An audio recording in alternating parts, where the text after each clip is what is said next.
Have you ever had that feeling where you are standing at a crossroad and both paths look okay, but because you are smart, you don't just pick one? No. You start playing the what if game. You think if I go left, this might happen. But if I go right, that might happen. You spend 3 weeks researching. You ask 5 friends. You watch 10 YouTube videos. And 3 weeks later, you are still standing at the exact same crossroads. The world has moved on. Your friends had traveled miles down their own path. You are still there, standing still with a brain that's run at 100 miles per hour and a body that hasn't moved an inch. There's a name for this. We usually call it overthinking. But thousands of years ago, it was described as literal breakdown of the soul. It's the Arjun moment. And here's the scary truth that nobody tells you. Being Arjun is the most comfortable way to fail. Most people think Arjun is a hero because he is sensitive and thoughtful. But in the beginning of the story, Arjun isn't a hero. He is a warning. He is a warning about what happens when a great man lets his brain become an cage. Today I'm going to show you why you are probably stuck in the same cage right now and why the smart reasons you give for not taking actions are actually the very things killing your future. Let's talk about the scene. Forget the holy stuff for a second. Just look at the man. Imagine the greatest warrior on the planet. This guy can hit bird's eye in the dark. He's got the best equipment, the best training, and the most important job in history. He is literally standing on a battlefield where the future of the world is going to be decided. But then he does something weird. He doesn't fight. He doesn't even run away. He just collapses. His hands start shaking. His bow, the most famous weapon in the world, slips out of his hand and hits the dirt. He sits down in his chariot and starts crying. Now, why was he crying? Was he a coward? No. He had fought 1,000 battles. He was crying because he started thinking. He looked at the other side and saw his uncles, his teachers, his cousins, and his brains went into an infinite loop. If I kill them, I'm a sinner. If I don't fight, I'm a coward. If I win, the kingdom will be covered in blood. If I lose, my family is destroyed. Does that sound familiar? It's the same loop you get when you are trying to decide whether to quit a job or start the business or tell someone how you feel. Arjun's problem wasn't that he didn't have a bow. It was that he had too much logic. He had so much logic that he paralyzed himself. We live in a world that worships the thinker.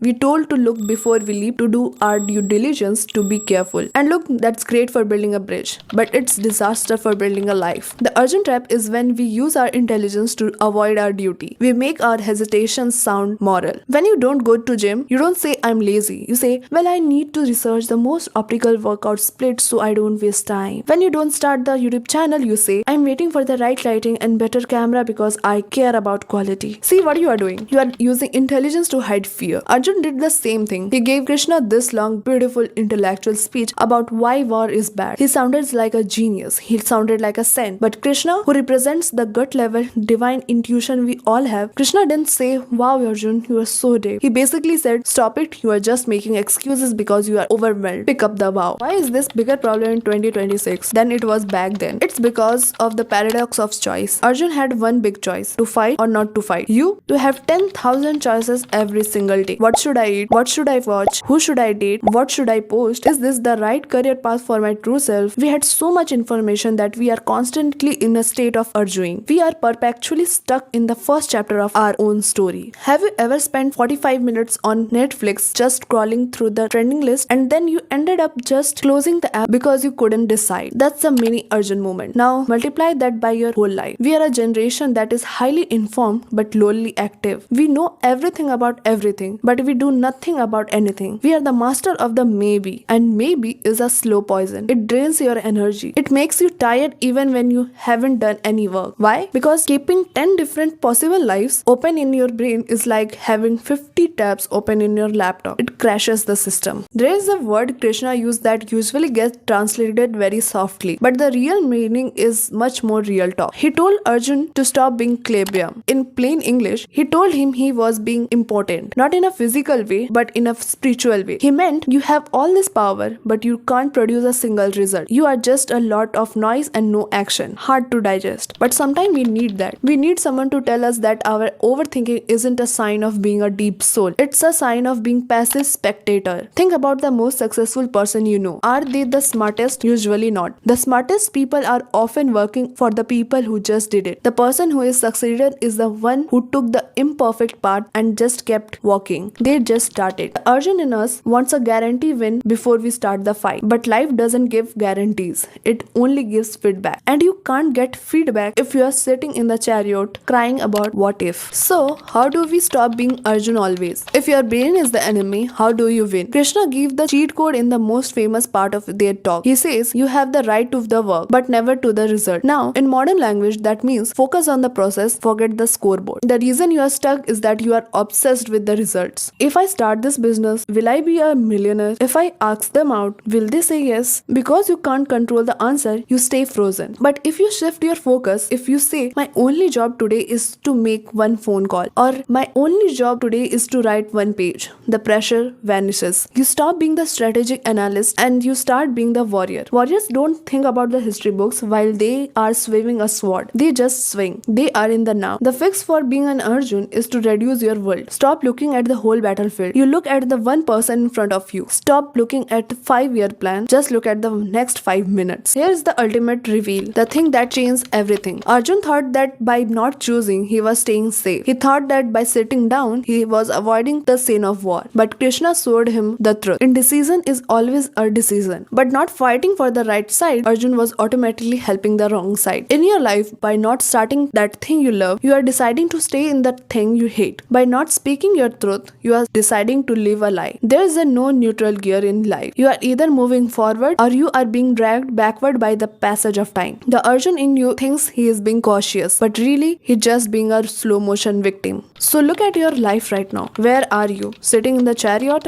Where are you letting your deep thoughts be a wall that keeps you from your destiny? The world doesn't need more Arjuns who are paralyzed by their own intelligence. The world needs Arjun who have had their breakdowns, listened to their inner voice and stood back up. I want to leave you with one final image. Imagine Arjun at the very end of the conversation. He's not crying anymore. He's not asking why anymore. He just stands up. He picks up his vow, the Gandiv. He pulls the strings and the sound of that string being pulled is so loud it shakes the earth. That sound is the sound of decision. It's the most beautiful sound in the world. It's the sound of a human being finally saying, I don't know if I'll win and I don't know if it will be perfect, but I'm not sitting down anymore. Tomorrow morning you are going to wake up and you are going to feel the Arjuna urge. You are going to want to check your phone, scroll, think, worry and wait for a sign. Don't wait. Pick up your vow. Do the one thing you have been overthinking because the war isn't out there. The war is against your own hesitations. And you have already won the moment you decide to move. Thank you for being here. I know life feels like a giant puzzle sometimes, but maybe the pieces only fit together when you are actually moving. If you are done being Arjun for a day, let me know in the comments what one vow you are picking up today. I'll see you in the next one.